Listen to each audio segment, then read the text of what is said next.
News Gauribidanur ವರದಿ. ಬಹುದಿನಗಳ ಬೇಡಿಕೆಯನ್ನು ಈಡೇರಿಸಿದ ಬಿಜೆಪಿ ಮುಖಂಡ ಜಯಣ್ಣನವರು. ಗೌರಿಬಿದನೂರು ನಗರದ ಉಪ್ಪಾರ ಕಾಲೋನಿಯಿಂದ ವಿದ್ಯಾನಗರಕ್ಕೆ ಹೋಗುವ ರಸ್ತೆಯಲ್ಲಿ ರಾತ್ರಿ ಹೊತ್ತು ಓಡಾಡಲು ಜನರು ಭಯಭೀತರಾಗಿ ಓಡಾಡುತ್ತಿದ್ದರು.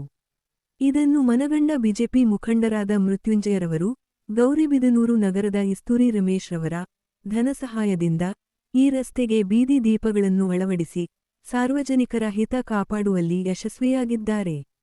ಈ ಸಮಯದಲ್ಲಿ ಬಾಲಾಜಿ, ಮೃತ್ಯುಂಜಯ, ವಾರ್ಡಿನ ಮಹಿಳೆಯರು ಉಪಸ್ಥಿತರಿದ್ದರು.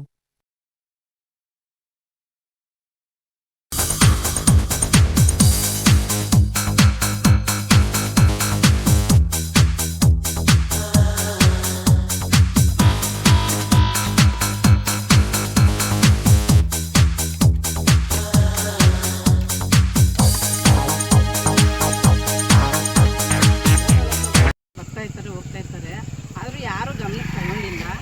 ಇವಾಗ ಜಯಣ್ಣವರು ಏನೋ ದೊಡ್ಡ ಮನಸ್ಸು ಮಾಡಿ ಎಲ್ಲ ಮನಸ್ಸಿಗೆ ಹಾಕ್ಕೊಂಡು ಹೆಣ್ಮಕ್ಳಿಗೆ, ಪ್ರತಿಯೊಬ್ಬರಿಗೆ, ವೃದ್ಧರಿಗೆ, ವಯಸ್ಸಾಗಿರೋರಿಗೆ ಎಲ್ಲರೂ ಓಡಾಡ್ತಾ ಇರ್ತಾರೆ. ಸುಮ್ಮನೆ ತೊಂದರೆ ಅಂತ ಹೇಳ್ಬಿಟ್ಟು ಅವ್ರ ಮನಸ್ಸಿಗೆ ಹಾಕ್ಕೊಂಡು ಒಳ್ಳೆ ಕೆಲಸ ಮಾಡಿಸಿದ್ದಾರೆ.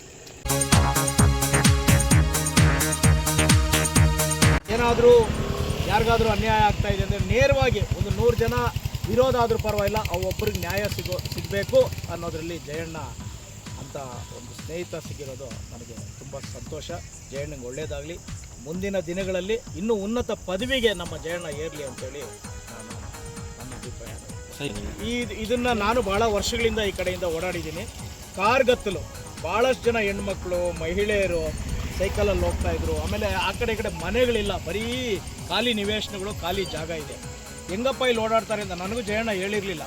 ಈಗೇನೋ ಹಠಾತ್ತನೆ ಒಂದು ಕರೆ ಬಂದರೆ ಈ ಒಂದು ದೀಪಗಳ ವ್ಯವಸ್ಥೆ ನೋಡಿ ತುಂಬ ಸಂತೋಷ ಆಯಿತು. ಇದು ಬದ್ಧತೆ ಇರಬೇಕು. ಪ್ರತಿಯೊಬ್ಬರಲ್ಲೂ ಸಮಾಜಕ್ಕೆ ನಮ್ಮಿಂದ ಏನಾದರೂ ಕೊಡುಗೆ ಕೊಡಬೇಕು ಅನ್ನೋ ಬದ್ಧತೆ ಇರಬೇಕು. ಆ ಬದ್ಧತೆಯಲ್ಲಿ ಮೊದಲಿಗರು ಜಯಣ್ಣ. ಈ ವಿದ್ಯುತ್ ವ್ಯವಸ್ಥೆ ನೋಡಿ ನನಗೆ ತುಂಬ ಸಂತೋಷ. Thank you. ನಿಜವಾಗ್ಲೂ ಇವತ್ತಿನ ದಿವಸ ನನ್ನ ಮನಸ್ಸಿಗೆ ತುಂಬ ಖುಷಿ ಕೊಡ್ತಕ್ಕಂಥ ಒಂದು ದಿನ. ಯಾಕೆಂದರೆ ಈ ರಸ್ತೆಯಲ್ಲಿ ಸುಮಾರು ವರ್ಷಗಳಿಂದ ಬೀದಿ ದೀಪ ಇಲ್ಲ, ಬೀದಿ ದೀಪ ಅಂದರೆ ಕಂಬ ಇಲ್ಲ, ಒಂದು ಲೈಟ್ ವ್ಯವಸ್ಥೆ ಇಲ್ಲ. ಈ ರಸ್ತೆಯಲ್ಲಿ ಸುಮಾರು ಒಂದು 2-3 ಸಾವಿರ ವಿದ್ಯಾರ್ಥಿಗಳು ಓಡಾಡ್ತಾರೆ.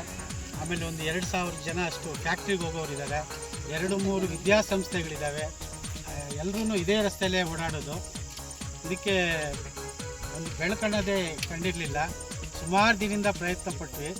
ಅದೇ ಕೊನೆಗೆ ನಗರಸಭೆ ವತಿಯಿಂದ ಕಂಬಗಳು ಮತ್ತು ಎಲೆಕ್ಟ್ರಿಷಿಯನ್ ವೈರ್ ಹಾಕ್ಕೊಟ್ರು. ಆಮೇಲೆ ಲೈಟ್ಗಳ ವಿದ್ಯುತ್ ದೀಪಗಳು ಕೇಳಿದ್ದಕ್ಕೆ ನಮ್ಮ ಹತ್ರ ಈ ವರ್ಷದಲ್ಲಿ ಅನುದಾನ ಇಲ್ಲ, ಮುಂದಿನ ವರ್ಷ ಕೊಡ್ತೀವಿ ಅಂತ ಹೇಳಿದ್ರು. ಅದಕ್ಕೆ ನಾನು ಒಬ್ಬ ದಾನಿಗಳ ಹತ್ರ, ನಮ್ಮ ಇಸ್ತೂರಿ ಸುಬ್ಬಯ್ಯ ಶೆಟ್ಟಿ ಅಂತ ನಮ್ಮ ನಗರದ ಒಳ್ಳೆ ಪ್ರಸಿದ್ಧ ಹೆಸರು ಉಳ್ಳಂಥ ವ್ಯಕ್ತಿ, ಅವರ ಮಕ್ಕಳು ರಮೇಶ್ ಅಣ್ಣ ಹತ್ರ ಹೋಗಿ ಮಾತಾಡಿದ್ದಕ್ಕೆ ನಾನು ಕೊಡಿಸ್ತೀನಿ ಬಿಡಿ ಹಾಕ್ಸಿ ಅಂತಂದರು. ಅವರ ಒಂದು ಸಹಾಯಹಸ್ತದಿಂದ ಇವತ್ತು ಈ ರಸ್ತೆಗೆ ಬೆಳಕು ಕಂಡಿದೆ. ಇಲ್ಲಿ ಓಡಾಡ್ತಕ್ಕಂಥ ಎಲ್ಲ ಸಾರ್ವಜನಿಕರ ಪರವಾಗಿ ಅವರಿಗೆ ಧನ್ಯವಾದಗಳನ್ನ ತಿಳಿಸೋಕ್ಕೆ ಇಷ್ಟಪಡ್ತೇನೆ. ಇದೊಂದು ನೆಮ್ಮದಿ ಕೊಡುವಂಥ ಕೆಲಸ ಅಂತ ನನ್ನ ಭಾವನೆ. ಇದು ಎಷ್ಟು ವರ್ಷದಿಂದ ಈ ಥರ ಇಲ್ಲೇ ಇಲ್ಲ, ಸುಮಾರು ವರ್ಷಗಳಿಂದ ಇಲ್ಲವೇ ಇರಲಿಲ್ಲ. ಆಮೇಲೆ ಇಲ್ಲಿ ನಿರ್ಜನ ಪ್ರದೇಶ ಒಂದು ಬೇರೆ. ರಾತ್ರಿ ಹೊತ್ತು BGS ಸ್ಕೂಲು ಸುಮಾರು 9 ಗಂಟೆಗೆ ಟ್ಯೂಷನ್ ಬಿಡ್ತಾರೆ. ಆಗ ಹೆಣ್ಮಕ್ಳು ಎಲ್ಲ ಸೈಕಲಲ್ಲಿ ಬರುವಂಥ ಜಾಗ ಇದು.